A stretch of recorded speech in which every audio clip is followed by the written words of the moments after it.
ஹாய்ங்க. இன்றைக்கி ஒரு முட்டை சுக்கா செய்கிறது எப்படின்னு பார்க்கலாம். ரொம்ப ஈஸி தான். ஃபஸ்ட்டு இந்த ஒரு லஞ்ச் பாக்ஸ் மாதிரி எடுத்துக்கோங்க, குட்டி கப்பு. அதில் கொஞ்சம் முட்டையோட ஊற்றிடுங்க.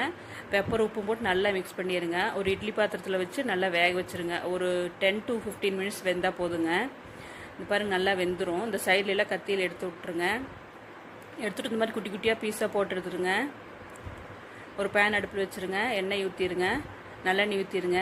ஹோல் கரம் மசாலா, வெங்காயம், பச்சை மிளகாய், கருகாப்பில் போட்டுருங்க. நல்லா வதக்கிடுங்க. கொஞ்சம் இஞ்சி பூண்டு பேஸ்ட் போட்டு வதக்கிடுங்க. தக்காளி போட்டு நல்லா வதக்கிடுங்க. தக்காளி நல்லா சுருளை வந்தோடனே நம்ம முட்டையை வச்சுருக்கோம்லங்க, அதை வேக வச்சு அதை போட்டுருங்க. நான் வீட்டில் அரைச்சி கறி மசாலா மட்டும்தாங்க சேர்த்துக்கிறேன். அது மட்டும்தான் போட்டுருங்க. கொஞ்சமாக தண்ணி ஊற்றிடுங்க. மூடி வச்சு வேக வச்சுருங்க. ஒரு 5 நிமிஷம் வெந்தால் போதும்.